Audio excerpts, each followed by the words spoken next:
time now for Coming In Hot with Brent Wallace and former Ottawa Senator Jason York.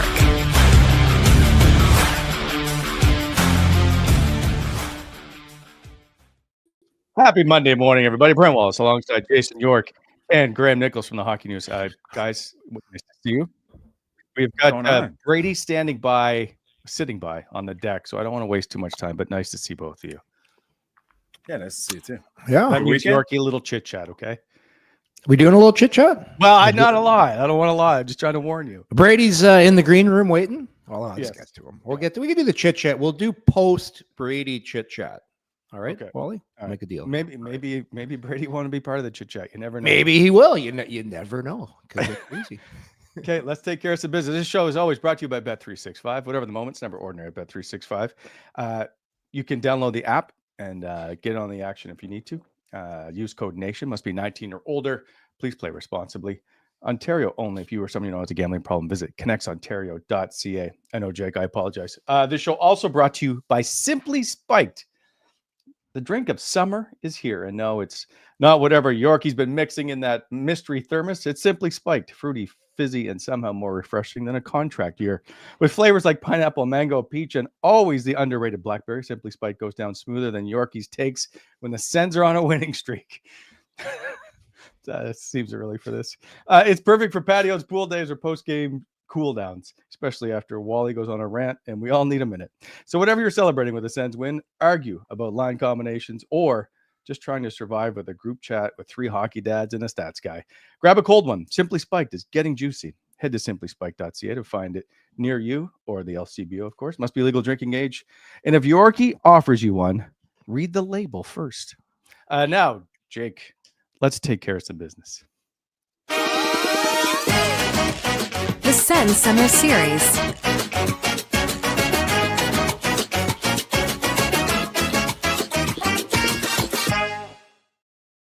The captain of his own ship, Brady Tkachuk. Welcome to the show. What's going on, guys? Thanks for having me. What about these pictures, eh? There may have been some editing in those pictures. Oh, look good. I'll take it any day. Nice to see you. We're struggling to hear you as your audio is low, but it might be because you're on a beautiful back deck. Yeah, can you guys hear me a little bit better? There you are. We got you. We got you now. You guys aren't paying the Wi-Fi bills, I guess, in St. Louis right now. So, Yorkie's very familiar with the shoddy Wi-Fi. Is this the same deck that we watched Big Walt drink out of the cup from? Yeah, it is actually. Yeah, this is around this time last year. He was slugging beers out of the trophy. So it was a fun day and for all of them. So yeah, I'm back here for Matthew's wedding this week. So it's just nice to be home. When is the cup visit again? I think Matthew's getting married on Saturday, and then I think the cup's going to be Monday or something, Monday or Tuesday, one of the days. So it's just a whirl of a weekend for them. I'm going to take pictures with him in the morning, then head back because then we have Coldplay concert that we're taking my sister to. So a little bit of a busy couple weeks, and then back to relaxing. Brady, that's got to be your bro's a pretty friendly guy. Knows a lot of guys around the league. That's got to be a massive guest list for that wedding. Like, what's the how many people are going to that wedding? I think the number ended up being like 350 people. So I'm like, wow. I run out of that many people. So yeah, it's going to be a big party. So that's one thing that's going to be pretty awesome. Did you plan the bachelor party? Well, he obviously we had no time before because after they won, he's been busy. I think he's busy until the middle of August. So is he still at the elbow room? No, he's coming back actually from that Tahoe golf tournament. Yes. He was texting about the fun he had there. So he's been putting in a pretty good shift. So I think we're bachelor party to next summer. So, but usually at that point, that's where things just completely unfold. So we'll see. We'll get a guys guys trip, golf trip, one of these years, and probably next summer. Very nice. How's it been for you as a new dad? You enjoying your first year? It's been unreal. I mean, he's just starting to crawl and his little walker thing. He's buzzing around the house, and he's hit his head more times than probably should have, but doesn't just making him tough right away. So, no, it's been great. He's obviously just so much fun to come home to, and starting to clap, wave. So it's really starting to get his personality, and just so much fun to be around. Are you gonna have like 350 people at his birthday party in September? Yeah, you know what?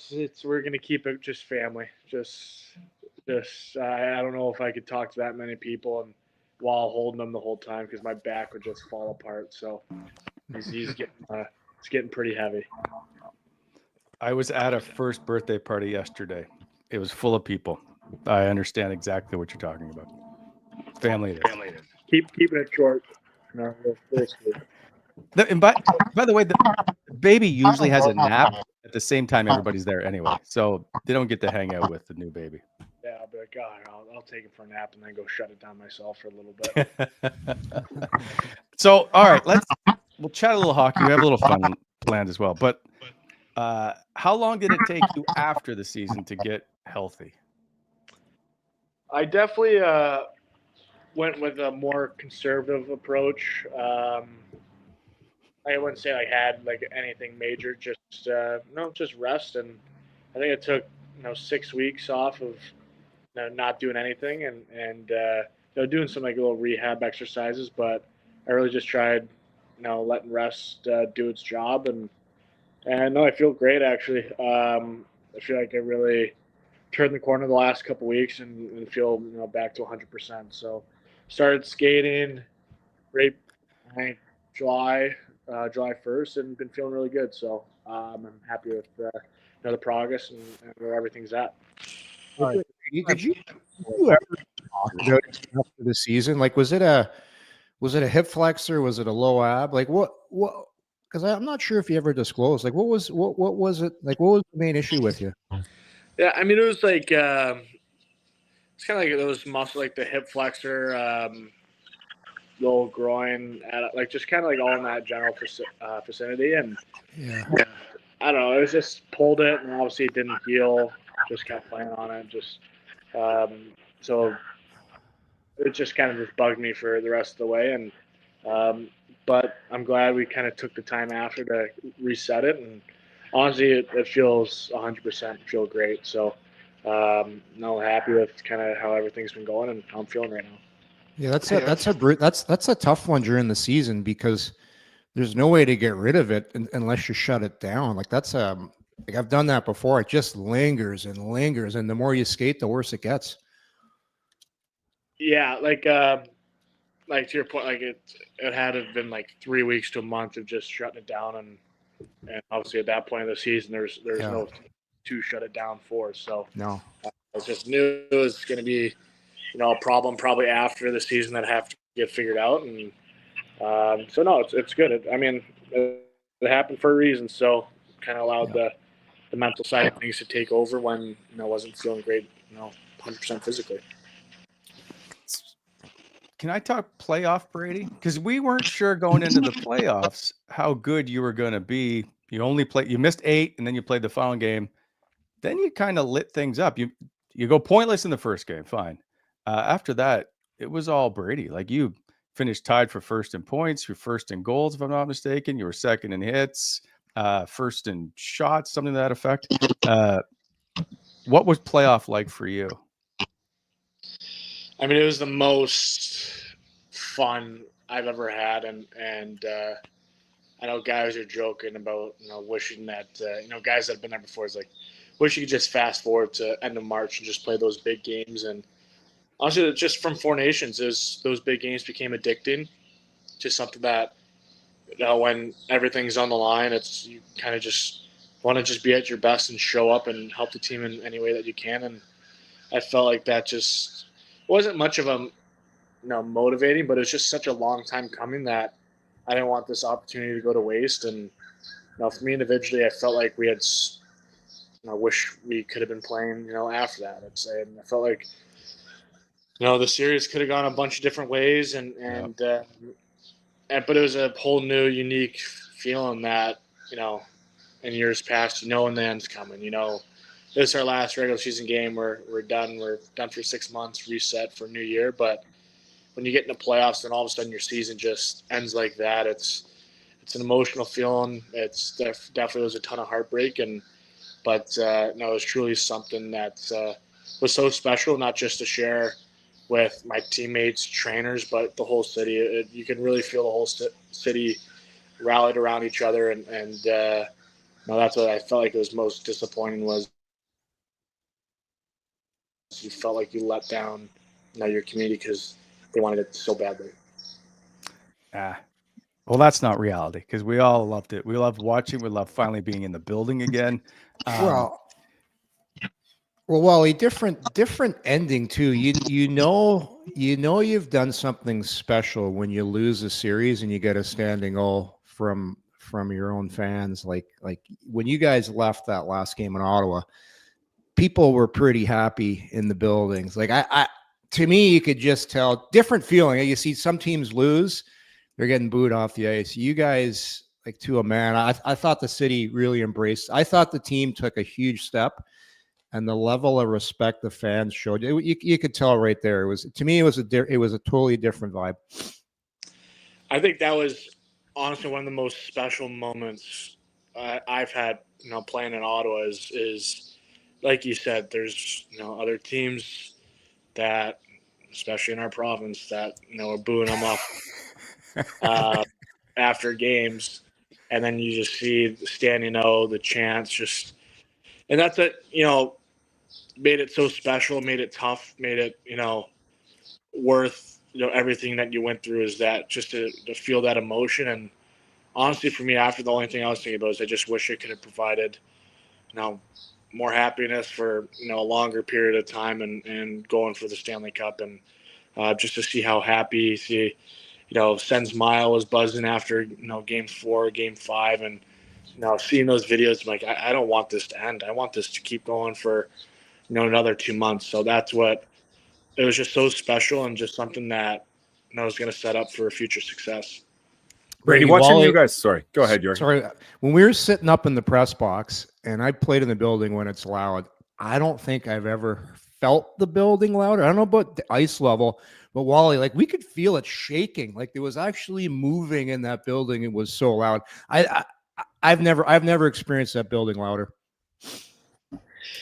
I think for me, what made it the loudest part, because obviously you try to take it all in, like the intros, and I've watched so many of the intros again of just seeing how fired up people were, but like the TV timeouts at I think there's 2 or 3 times where the place was rocking. I'm trying to keep a straight face, but I'm like, this is super, super awesome. I'm like, we're winning because of this. We're winning because of this energy. Yeah. We're winning because of this, not just how bad we want it on the bench, but how bad this building wants it. It's meant to be. So it was something so special. And, during the play after a goal, you try to just, of course you're so fired up. You're not really thinking about anything, but during those TV timeouts, I remember looking around. I'm like, people are on their feet, absolutely losing their minds. This is unbelievable.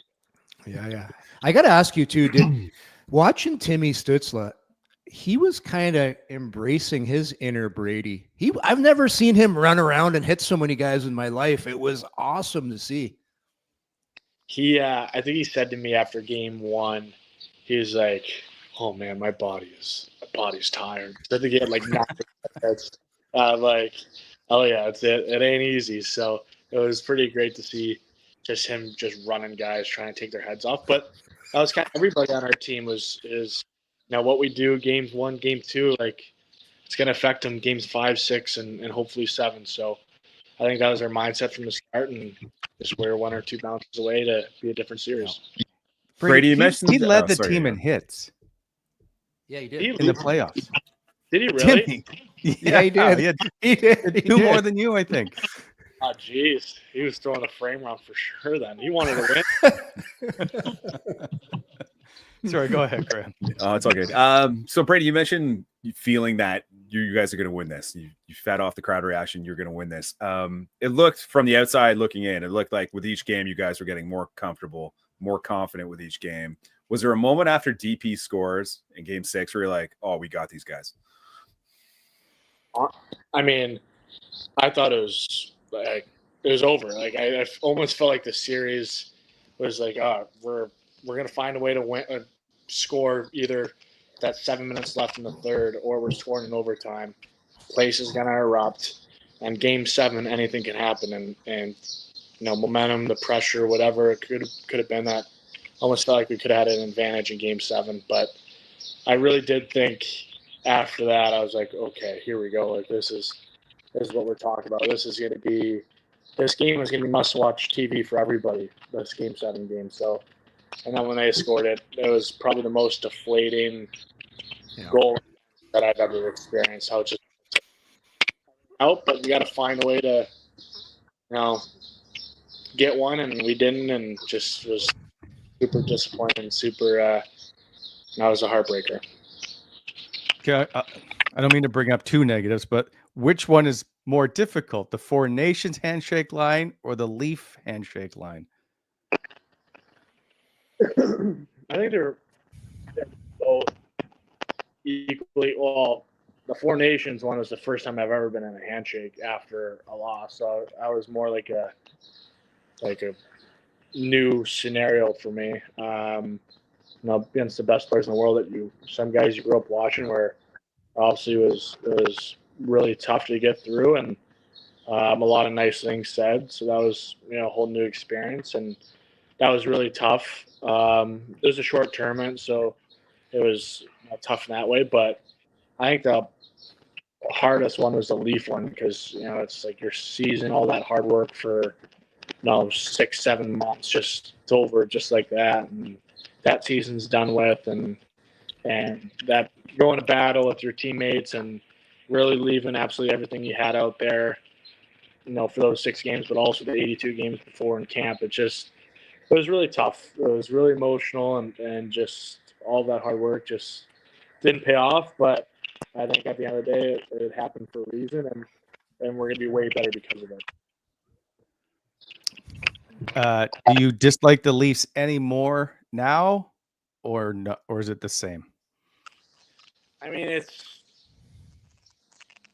just the rivalry with them. You're obviously both sides don't like each other, but I would say, like, if you losing to them and you're even more mad, I think that's an advantage for them. It's just obviously you're as mad, disappointed as can be, but at the end of the day, they're the better team in a 7-game series, and we're right there. But I think that's what's going to help us is, they took the future Stanley Cup champs to a 7-game series, and we were right there with the Leafs, where it could have gone either way. So I think it gave us a lot of confidence after the fact, and know that we're not far off from accomplishing our dreams. What is this? So you came back from Four Nations, well documented, how you said every game's a Game 7, every game's a playoff game down the stretch, if you will.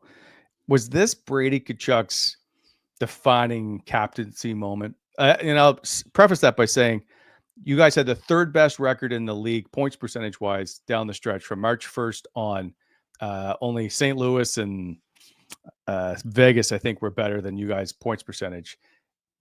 Everybody commented how you came back with an attitude of, we're getting this done. Was this Brady Tkachuk's moment as captain?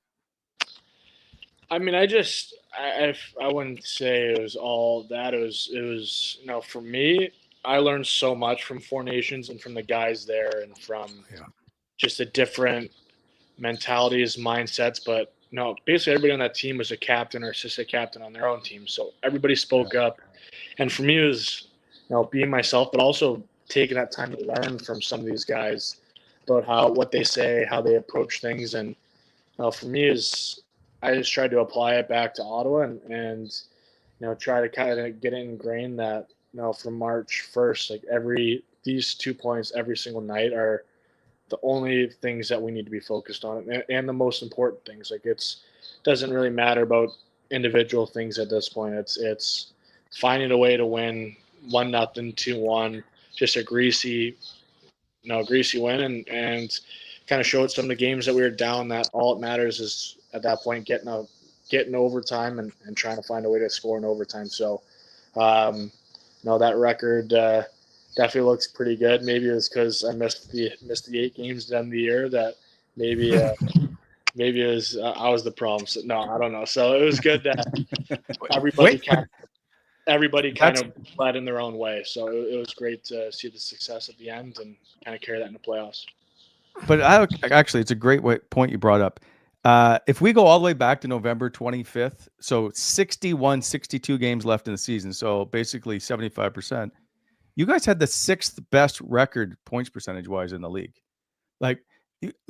Right? Like, I mean, we always talk about those starts, whatever, but if you look back, only Washington, Vegas, Winnipeg, LA, Toronto were ahead of you guys points percentage-wise for the final 61, 62 games of the season. You had a really good season. You guys were 5th, I think, in most home wins or most wins overall for an Ottawa Senators season. It was a really good season. And I just think that we perhaps don't see it as how good a development, learning, and how good you guys were on the ice overall. Yeah, I mean, I didn't know that. That's actually really interesting. No stat. I mean, I guess it kind of ties into, it's the start has definitely been something that has been focused on from not just our team, but from the outside community, media, and Yeah.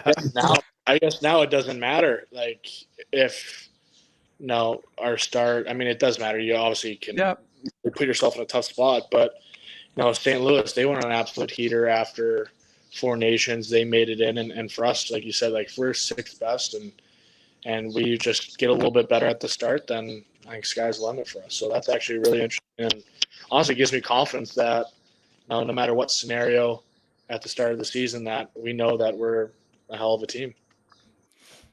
Brady, you mentioned the 4 Nations as like a development opportunity for you. You're learning from guys in that environment. Everyone's a captain or an assistant captain. For a guy like Jake Sanderson, who's maybe not there yet, was he just a sponge in that environment? Like, because he was phenomenal down the stretch for you guys.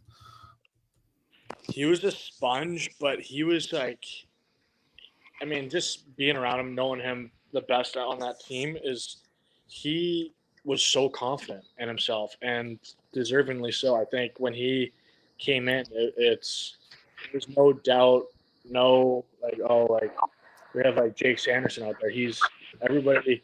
I think it showed everybody on that team like, okay, this guy's the real deal, and how young he is, how confident he is, and he just makes the right play at the right time and just hard to play against. I think it showed just how great of a player he is and how great of a person he is, that all he was willing to do is whatever it takes to win. And whether I was in the lineup, out of the lineup, he was still going to be a good teammate and push guys to and push himself to be the best that he can possibly be.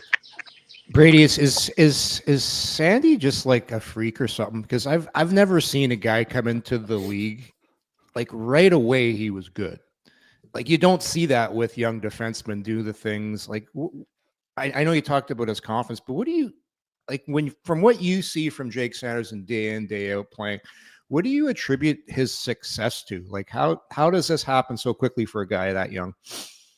I think 2 things with him. It's his preparation.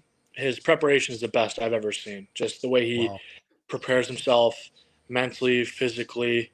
And the second one, which I think is his number one quality, is his willingness to be the best possible player that he can be and just push himself, not just on ice, off ice. It kind of ties in the preparation, his mentality, his mindset, how nothing bothers him. He's always focused on the next thing, and he just, in any way possible, if there's a way to make himself better, he does it. So I've learned so much from him, just the way he prepares, his mindset, and I'm just very lucky to have him, not just as a teammate, not just as a leader on our team, but as a friend that I could talk to about anything, and how he's really made me into a better player, a better person, a better captain.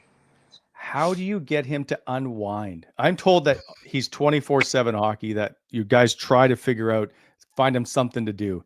Can you get him to relax? You know what, he's loosening up. I feel like as every year goes by. I think last year he just a lot more chill in some things, and I wouldn't say nothing bothers him, but you said he's just such a guy 24/7. He just wants to get better, and but I think there's been times where just he's been able to let loose, just chill, and I think every year goes by, he just becomes more and more chill, and I think it just for me, it just tell him he's one of the best defensemen in the league. He's already that at his age, and he knows, and we all know that he's gonna start taking more and more levels to his game, and I'm excited to see it. It's a fairly quiet off season, which I'm going to assume most players are okay with additions to your team. Obviously, Jordan Spence at LA, and now Lars Eller, who played with your dad. So I'm curious if Walt has said anything about Lars, and if he wasn't in St. Louis very long. He played 7 games. Do you remember, were you around the locker room then? You were always around the locker room. So I'm assuming at one point you met him. Yeah, no, I've met him. Obviously through St. Louis, and I remember my dad's last game. He was out there, and I was just kind of buzzing around with Matthew, my dad, the players, just kind of shooting and hanging out, and yeah, it's pretty cool. I bet it's pretty weird, same as DP when you play with my dad, and you're going to play with his son and me, and no, I'm excited. I think both those guys are huge additions to our team, and no, I think what's going to make us probably really scary is the depth that we have on our team. That it's not just one line, it's all 4 lines, all 3 D pair, of course Linus and Levy and Sogi. We have a lot of great players on our team, and for us it's that's what our kind of mindset was last year. It's not going to take one line, couple players. It's going to take really everybody on this roster to get the job done and bring their absolute best and whatever they bring.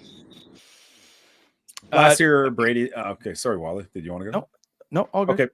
Last year, Brady, obviously with Travis Green coming in his first year as coach, there was so much emphasis on learning defense, how to teach defense, new systems, and everything else. Now that you guys have that base and structure to build off of, do you see this as like a marked opportunity just to like take a big step forward offensively and start tailoring that game without giving up as much defensively? I think so. I mean, you also can't really go against what made us successful last year, and what you guys have been saying was one of our best seasons in Sens history, or up there in points and stuff like that. So you also don't want to tinker with that and kind of lose focus from that. And of course, I've seen and been a part of can we produce more 5-on-5? I think 100%. But I think what's going to make us successful is the way we play defensively, how we're hard to play against. We don't give up much, and if we do give up something, that we have Linus back there to hold the fort down. So I think it's just continue with our identity, but I think with everything individually, collectively, is that there's rooms to improve, rooms to grow, rooms to get better, and I think we're going to tinker probably a couple things from just some of my conversations, and I think that's just going to make us an even tougher team to play against, and a team that a lot of teams don't want to come in and play against us, whether at home or we're coming into their building and know it's going to be a tough night. You mentioned the word identity. Does it feel like for the first time since you've been here, this is the first time you guys have that real identity? I mean, I've always thought we've been hard to play against throughout our first couple of years. That I know there's a lot of change, but I feel like we always brought the work ethic. We always left everything out there, whether we were good enough or not good enough, that we always kind of showed our compete. And there's obviously times where we're probably easy to play against with some of our mistakes and puck management mistakes, but I think now we're coming to our own, that it's all about winning. And I think that's what makes this group so special, that guys are willing to sacrifice special team opportunity or maybe less ice time or more D zone draws, that whatever their job is, that we're willing to do and willing to do 100%. And I think that's what's our identity is. It's whatever it takes to win. That we'll do that. We have Shane Pinto on line one. The I'm just kidding. The I like to leave you alone during the season. I don't like to try and ask you to come on the show because there's so much going on. It always seems like every week there's some kind of story surrounding you, and not on your behalf. Like it just happened. I just want to ask you about, I'll say rumors and how you went through and handled all that. Like, does it get mentally draining when you're hearing this kind of stuff mentioned? Honestly, no. Like it doesn't bother me because I know it's not coming from, any place other than just a full-on rumor. I know it's not coming from our side at all, and I know it's not coming from the team side. It's just I feel like a lot of the rumors are from those organizations or fan bases that their teams are talking about. So I think it'd be on me if I let it become a distraction for me, and if I let that take away from my game or me being a good teammate or a good captain. I feel like that's my responsibility to not let it bother me and not let it become a distraction because I know there's no truth to it. So how do you? I don't like.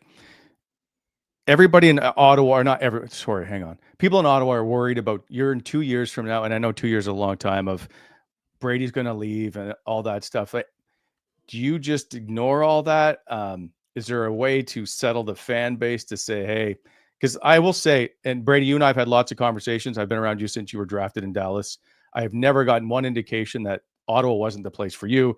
You've got your charity event here. You have all the things that you do in this community. I think you're like an Ottawa native at this point. So it gets tiring when people keep saying that you're just going to leave. And is there anything you can say to help the fan base? Does that make sense? Yeah, no, I mean, I've loved every second right from day one. I've always said that the city is treated not just me but my family and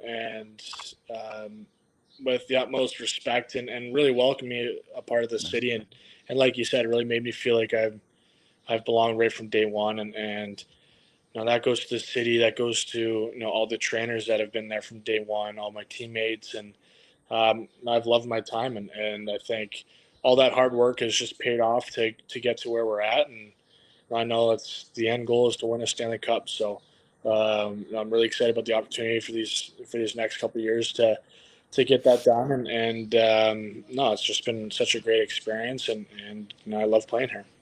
Yeah, and I appreciate you answering the question because I don't like to bring it up, but I just don't think it's ever fair. But I just wanted to give you a chance to respond.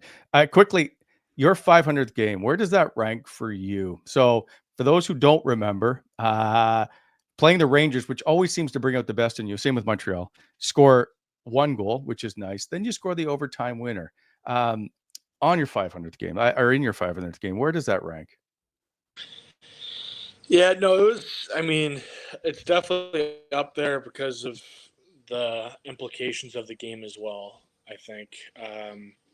And just how it was a huge game, to get in the playoffs. And I know it was early on in the late season stretch, but it just, I guess, gave us a little wiggle room and yeah, and to be honest, it was an emotional game as well. I was, the first game after the trade deadline, and obviously things change, and so that was difficult in that aspect. But to find a way to win that game and win it in that fashion, it was definitely that's high up on the list. But I mean, there's no regular season game that's beaten any of the playoff games in that experience, and the game 4 on home ice, that was something special and something that's definitely top of the leaderboard. Did you learn anything about yourself in the playoffs that you may not have known? Which I'm not sure that's possible, but I'll ask. I mean, I don't know. I think what I learned is when I really apply, I guess just nothing else matters than this moment, and like nothing else matters the shift before, nothing else matters a couple shifts from now. All it matters is getting ready for this shift, and honestly, just I told myself a couple of times that just leave it out there every shift and just remind myself that just give absolutely 100% of what you have. And if it's not enough, then it's not enough. But at least you can look yourself in the mirror knowing that you did absolutely whatever it took to help the team win. And it came up short, but I think that's just been my motivation for this summer. Brady, that's maybe you might have just picked this year's training camp T-shirt when you got to have the logo on there, a little Metallica. Nothing else matters. I like it. Hey, Right? I'll rock that the rest of the way. Get that on the put that on the sound system. I can't believe it's already July 14th. Like, when's the email going? Because you're going to have to send some. I know you like to get the guys into town early. It's pretty crazy. It's almost time to start thinking about that. Like, you guys usually roll in end of August, mid-August. I think, honestly, I was thinking about that yesterday. I'm like, holy, like we're in the middle of July here. Like it's coming to crunch time here, and I'm saying that as I have like a week and a half of very fun things planned. So like, Yeah, you got to do it. just gotta get through the next 2 weeks, 2 weddings, a concert, and then August is a full grind time. So no, but yeah, and I was actually was thinking about starting the group chat just for the guys that don't know each other to have each other's numbers and start figuring out fantasy football draft. Start figuring out our we're going to start up a golf little Ryder Cup with the guys and have a little fun couple events before camp just to get to know everybody and really get this year off on the right foot and know that right when day one happens, it's going to be a fun ride ahead of us. There's going to be a lot of ups and downs, but to have the closeness of the group is what's going to get us through the tough times and relying on each other. And I can't believe it's basically 2 months away from training camp. So it's getting there. I wish it was tomorrow. I know if it was tomorrow, I'd definitely be grinding in those first couple skates. But no, I just want to get back playing. And being with the guys, being with the trainers, and just such a fun group. I have 2 hockey questions left, and I just want to ask you off ice another couple. Is the new rules of the CBA are coming out? The dress code has been relaxed. So you're not a big dress code guy to begin with. If I'm not I don't picture Brady in too many ties or fancy suits like Linus. What will your standard be? And will you have any kind of team restrictions? I mean, I still think we're, I'll always wear a suit for game days. I think, we're in the NHL. We should be wearing suits, and we're dressed to. This is a bit like we're going to the rink. It's a business. It's Yep.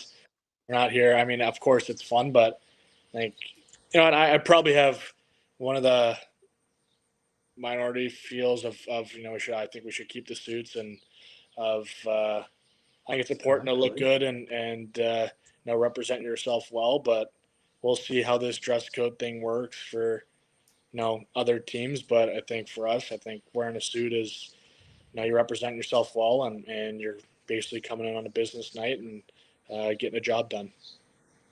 I appreciate the answer. Who was there's always a couple of guys spearheading that. Like, did you guys hear? Like, who are the guys in the league that were all over that trying to get that one passed? I have no idea. I think, I think it's in a way, if you do it properly, do it well, that you could potentially grow the game with what you wear and stuff like that. But for me, I think wearing a suit is just a classy thing to do, and especially when you represent yourself well and if you look good in the process too, then it's a double whammy. Yes, I think Linus should dress the entire team just for one day. You guys all have to look like Linus. Yeah, I'm gonna respectfully pass on that one. I think it fits in. He looks great in his suits, but I don't know if I could wear some suits. I don't think it would make me look too good. But no, he Fair rocks. enough. I'll give him that. Well, the Swedish guys always brag that they're like a year ahead of us in fashion. They let you know about it, but they're crazy. They're very stylish. Okay.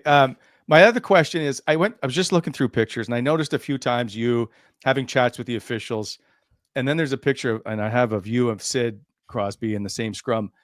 Was there ever was it ever intimidating when you were younger?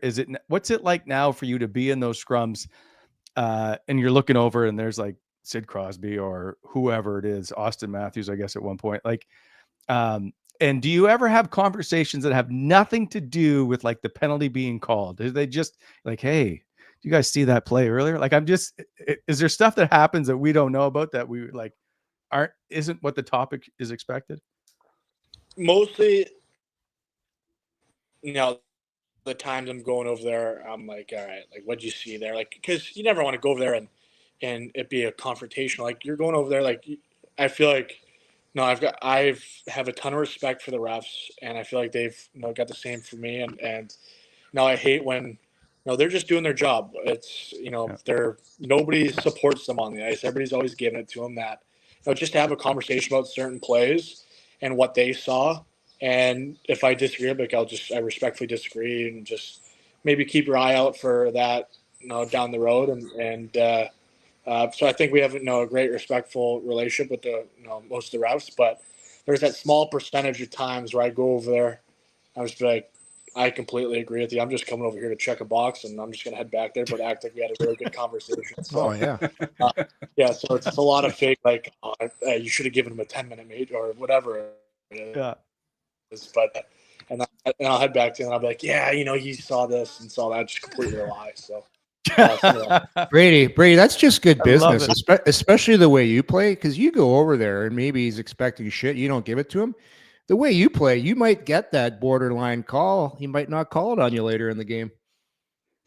Yeah, I mean, there's definitely been times in the past where there's been some borderlines, and I think over the years and having relationships with guys and getting to know them and just being respectful that they will have a conversation, not just be careful, and you're right there on the edge. If you go a little bit over, then I'm gonna call it penalties. So I think that's what every player should do. I feel like it's the common thing that it's just such a confrontational relationship where if you treat them with respect, they're gonna treat you with respect. You're gonna have a conversation, communication, and good communication only leads to good things. So that's what I've kind of learned over the years.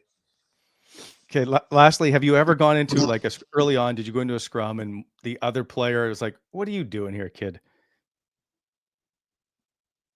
I think I would back my first couple of years. I'd go into scrums and start just giving it to guys. I think guys were just like to your point, like, what is this kid doing? Like have a little. I don't know if guys have a little respect for the older guys, but just they just tell me that they'd kick the shit out of me. I bet they probably could at the start, but I'm not sure about anymore. Do you like, by the way, since you brought it up, do you like being that intimidating force where there's no you fought Matt Rempe, which is considered this big tough guy, and you've gone against everybody. Is it a cool factor of knowing like there's no one in this league that intimidates me? In fact, I probably intimidate 95% of the people playing. I mean, there's just still a lot of tough guys, and I think what helps that is just collective team toughness, just the way we play, and I think that helps. And I mean, I've never really thought about myself intimidating anybody, really. I've never really thought about it on that side. I just think about how I need to play and just being hard to play against and playing the way I need to play. And I never really think about what other guys are thinking, especially, in different parts of the game. So that's never really taken too much thought or, something that I've really held on to and been like, oh, this guy's super scared of me. I mean, there's times where that's happened, but that's not really a focus of mine. It's like, oh, how can I intimidate something that they're going to be scared of me? I'm just going out there and playing. Okay. I'll move on. This is always just something interesting to me when people you're the unicorn and all that stuff. What is Dad Brady like compared to single Brady or just recently married Brady? How's life different? There's not much rest. I mean, it's just a lot of a lot of walks, a lot of just playing with him. And now that he's, playing with toys and with all these balls, he's got this bouncy ball that he loves, and just kind of toss that to him, and he just kind of rolls it back. It's, just honestly, the big thing is like I'm not playing Xbox. I used to play Xbox all the time. I haven't played it all summer. I have no time other than just I'm playing with this kid. He goes to bed. I sauna, cold tub, and by that time I'm going to bed. So I'm like, all right, there's no time for myself, but I wouldn't change a single thing in the world. It's been amazing, and now I can't wait to get back up to Ottawa and have him come to the glass. And last year he had no idea I'd come up, bang, say hi, and he'd have no idea. But I think come around this year, he's gonna be fired up. Brady, He's intimidating. I didn't know you're a cold tub guy. What are you like? Hot, cold, or are you just straight cold and then flush it out?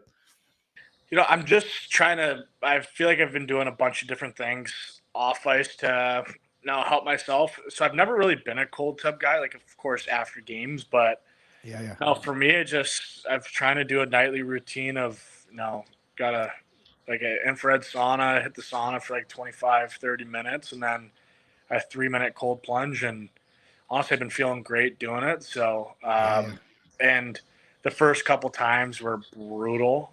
And now I'm starting to feel like kind of find ways to get through it, and just it's almost nice that it's a test mentally to get through, and it's nice to kind of challenge myself that way. Oh yeah, Wally, you couldn't handle it. You get in that cold You plunge, don't know anything about 50 degrees. You'd be on fire. It's a mental battle. I'm willing to try it. Brady, how long would I last in a cold tub?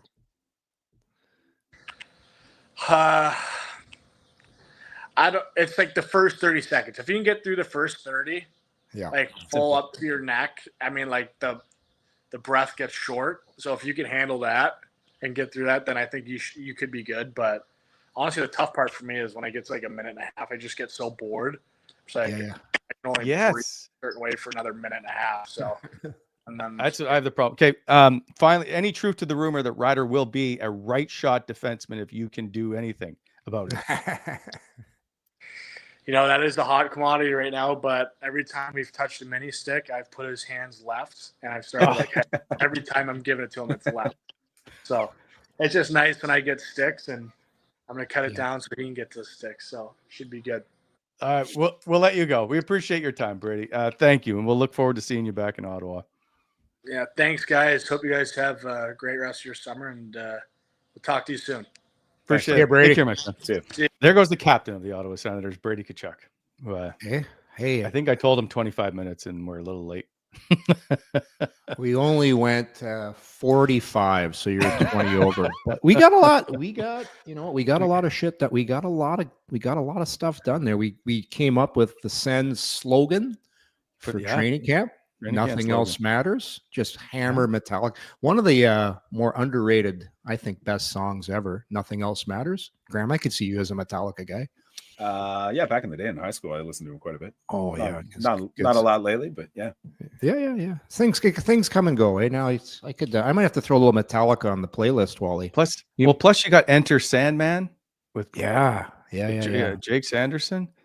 Yeah, just made for it. I am excited for Wally and a cold tub content though. That's fantastic. I recently purchased a cold tub from Culture. Shout out to Culture. So this is some good content for the pod. No, it might not be. Look, come over to my place. Well, I'll have a nice I got a little Basil Hayden bourbon that I got over from duty free. We'll have a quick bourbon, and Wally, we'll do a contest. Who can last the longest in the cold plunge? Brady's right though. It's the first 30 seconds, and I've now got to the point where I can get in like right to the neck. It's tough, Wally. I got you at about 10 seconds, and get out of there. Well, see, I'm with Brady though. The problem is if we have a hot tub, and after a minute and a half, 2 minutes, I'm bored. Yeah, I'm like, you got to go back and forth. Hot, you go hot first. Then you go into the cold for about 30 seconds. Then you go back in the hot, and then that combination somehow allows you longer to stay in the cold tub. Do you do shots in between? How does no shots of bourbon? No. That's after. But Okay, it is a game. It is a game changer. A lot of the pro athletes are doing it now because it gets rid of all the inflammation, and it's so good for the muscles. All right. Before we move on, I'm going to take care of some business, and then we'll get to the rest of the stuff for the day. This show brought to you by Shoeless Joe's in Orleans and in Kempville, where Sean Donovan likes to hang out after a busy day of hay baling. Daily deals speak for themselves. Burgers, wings, cold beer, solid prices. So tomorrow, which is Wings Tuesday, you get wings starting at $10, saucy, crispy, and calling your name. Don't forget Wednesday's Big Burger Energy Wednesday. Burger starting at $10. There's massive game day deals. Don't forget when the Canadian team is on, that's $9 buds all day long. Shoeless Joe's, daily deals, big flavor, and good times on repeat. Yorkie. Yeah, this show also brought to you by our good friends at BEI. Give them a call at 613-432-1120. They can help you out with equipment rentals, aggregate topsoil sales, as well as custom crushing and screening, hot mix paving. BEI is helping to shape the Ottawa Valley, and online at bonishirexcavating.com. And right now they are hiring, by the way. So get your resumes in and go to bonishirexcavating.com and check it out on the website. I have an email I'd like to read before we move on because I'll forget. Now I got to find it again. But we have a good friend of ours, Alex, wrote into the show. And I don't usually read them. However, I just wanted to, because you guys do some good work on the show is the point. So I wanted you guys to feel important. I get nervous. Every time you text me or call me after a show because I'm like, oh God, what did I do wrong now? What did I do? Yeah, like Dad's So coming then- to like scold me. If you don't hear from me, do you think then I didn't like it at all? Or you think like, okay, that's good. We're moving on. I guess I'm just getting ready for the next show. And then, when you call me right away, like he called me the other day, he's like, so I got a question for you. I'm like, oh God. It's the old analogy with used to say, coaches used to tell you this. If I didn't talk to you and I didn't give you shit and I didn't Yes. go, then I wouldn't care. It's just because I want you to be better. Is that Right? about right, Wally? Is that about right? No, you don't want to be silent because if you're silent, it means you just don't care. So You just don't care. You're not engaged. You just don't give a shit. yeah. Alex Bromley writes, hi, I've been listening to the show for over a year now. I wanted to thank you and everyone that's worked on it. I love the insights, passion, and personalities, which I feel closer to the team because of. I always talk with my dad about the team and show, which I am really grateful for. So I just wanted to say thank you for all the hard work you guys do. I hope you get to lift the cup when the Sens do. All the best, Alex. Nice. So there. You know what, Wally? I got to say this. We got a lot of good folks out there that listen to our show, and we appreciate all of them. I'm gonna tell you guys a quick story. I got a shout out on Twitter by a guy by the name of Dawson, and he had a jersey. He somehow got this jersey. And made it. I think it was him and his aunt. I forget what he told me who did it for him, but it was a combined collaboration. So he goes, I'll buy you a beer, an old fashioned, if we could meet up. I'm like, you don't have to buy me a beer. So we ended up meeting up Saturday morning. Met up with Dawson, had a coffee. Dawson and I had some chit chat together, Wally. We talked about the Sens. Look at you. But just a great guy. Lives up in Long Sault. And then he brought me a little gift. Look at this. A little Sens logo. I could use this. I told Dawson maybe a coaster. Maybe we could put it up on the wall. I got some shelving. Wow. But there's just so many good people out there, and I think you say never really misses a show. But we just wanted to say we appreciate all the people out there, and Dawson too. He's a good lad. So just wanted to give him a shout out. Are you just trying to sport the quads there? Is that hey? No, I'm definitely not caught. I'm definitely not Quadzilla. I was never one with massive legs, but it's like a racehorse, Wally. You ever see a racehorse with big legs? I don't think I ever looked, but I'll say no. Oh, boys. Anyways, nice to It's see true, you. Look though. at you getting There out are with the good people. listeners though, because like I was out at that Sens Twitter scramble on Saturday at the Canadian, and the number of people that came up said really complimentary things about the show. They told me to keep you honest, Wally. Keep Wally on an even keel. Keep you on an even keel. You get too salty and out of hand. So That's like not too true. I'm looking out for the people. Yeah. But no, it was really nice to engage with some people and talk with them afterwards. It was great. It was a fun event. You guys should play. You guys should play one year. It's a lot of fun. Oh, is that? I saw that on. I saw that online. That was. Where'd you guys play? Canadian. The Canadians are in better shape now too. They've done in really good shape. They've done a nice job. We had our Sens alumni tournament there because, like, let's go back 15, 20 years ago. It was a dog track, and I'm not saying something that's not true. It was just not overused. Yeah, but it's just the greens are good now. They've got a second cut of rough, like a fringe of rough. It's really nice, and they do a really nice job in the tournaments. Like we're going back. We were really happy with it. Dawson Leonard wrote in, great meeting up with you. I never missed a show. I told you he does not miss a show. He was Representing. He's got his paper. Dawson's got his paperwork in, by the way, too, Wally, for Good Guy Club of Long Sioux. This is such a ridiculous, nonsensical thing now. Everybody in every little community has a Good Guy Club. Well, there's good guys. There's I good can't guys get into the all over. Stittsville Club. Well, Brad Brown. I pick up garbage in the park. Like, what else do I really need to do? You're Wallyhood. You're Wallyhood. You're stealing shampoos and soaps from the rich hotels and giving them to the poor. What more can you do? Exactly. Do I have to wait till January for this again? Like Listen, 6 more months or whatever?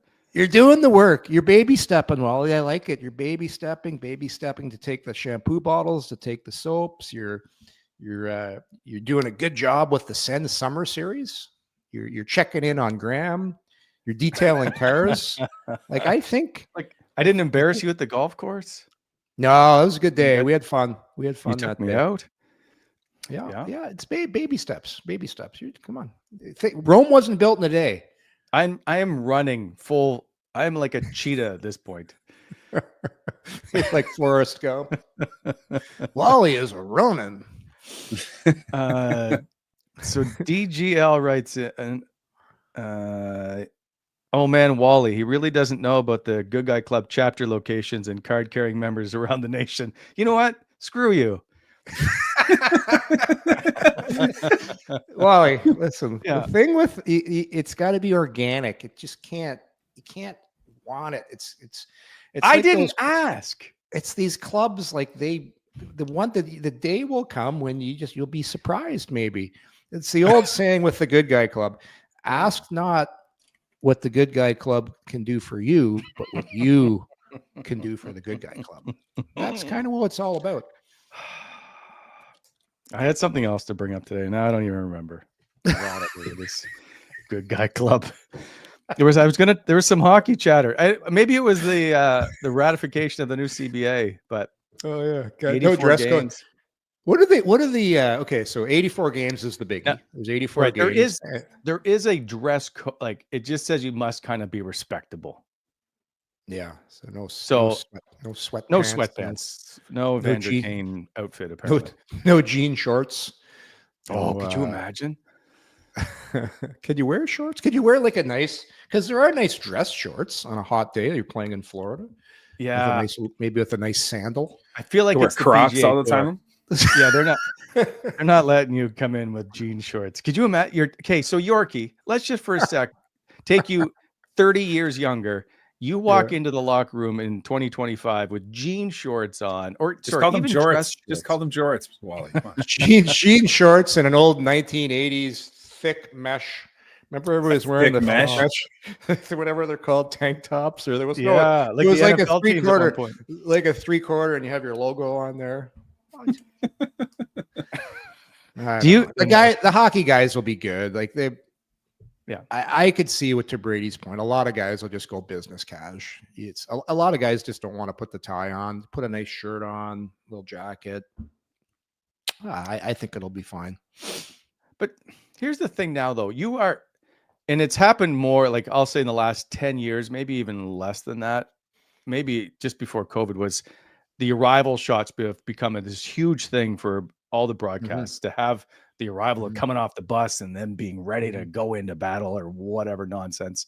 But you get kind of rated on what you're wearing and who, especially if you're one of the top 5 players Yeah. on the team.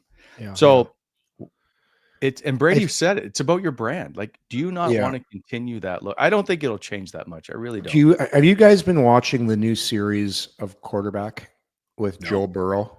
So No, is it out?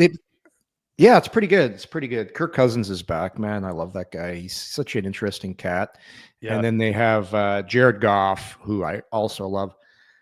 I gotta say, I'm not a big Joe Burrow, the personality. He's just not likable. But anyhow, he's got his whole thing is coming into the stadium, and he's got a person that picks out his outfits. Like, he's not wearing suits all the time. He's wearing like stuff for what you're talking about, for his brand, whatever. So I could see guys doing that, like the fashion, like the Austin Matthews of the world. They're gonna try and wear some stuff that people talk about. And so, yeah. Did you hear that? Did you say somebody said a joke about a month ago, and they said, and this wasn't me, I'm not trying to make fun of Austin Matthews or anything, because I think he's a good player. I think all the guys in the NHL are great players, but this was actually kind of funny. They said, do you know what the difference between Connor McDavid and Austin Matthews is? One player wants to be on the cover of the Hockey News. The other person wants to be on the cover of GQ. I don't know if we have a bum. It wasn't me. I heard it a month ago, because I don't like to disrespect any of the guys in the league. I think they're all great players, but I thought. But do you not think it's a bit of a distraction for some to worry about their branding more than? And I don't know. I don't know the players enough to say that they're spending more time on their brand than they are on the ice. That's not fair. But and we want personalities in the league. We want to see them step out of that comfort zone and be individuals. So this is what I'll tell you, Wally. As soon as, like, what you do away from the rink, you need to take your mind off business and hockey, and I think it's good for guys to do different things and to get their mind off the game from time to time. And once you do get to the rink, there's a reason you arrive like 2 to 3 hours before the puck drops. Because once you get into the dressing room and you take your suit off and you're there, you start focusing, and you can only be razor sharp and super focused for so long, and that is when you arrive to the rink, and then that whole preparation begins. So whether let's say you got there and something was going on in your day at home or whatever, and you're upset, or somebody passed away in your life, whatever the situation may be, once you get to the rink, pro athletes will get rid of that. And it's like that old movie there, the old baseball movie with Kevin Costner. You clear the mechanism, and you have routines that allow you to do that. That's why hockey players have routines, because it gets them mentally ready to play the game. So I kind of laugh when people say, oh, you're distracted. And Brady said it right there. It's like, oh, do these rumors about you leaving distract you? No, because when you get to the rink, you're not thinking about things like that. Because if you were, you wouldn't be able to play. And that's just, I've never personally myself been distracted once I got to the rink. It's just it's pro athletes. You're a pro because you got there because your ability to focus and keep things out of your mind. Fair enough. I'm all for actually seeing players and personalities. I think it's great for the game. I don't even care if I like the guy or not. Just something different. Just be different. Like Leon Draisaitl has made a great brand for himself, right? That skip the dishes commercial of just being different. I think those are some of the best hockey commercials when Leon's just there with the expressionless face. I think it looks amazing. Anyway. All right. We're back later this week. I'm still working on lining up a particular guest that I've been trying to line up for a bit. So, all right, I'll keep you posted. Wednesday or Thursday. I don't know what it is. So, all right. Thanks for tuning in. We'll see everybody Wednesday. See you, everybody. We'll see you later. Could be Wednesday.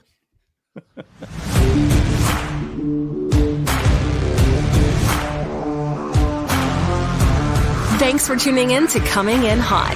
If you enjoyed the show, hit that like button and be sure to subscribe to never miss an episode.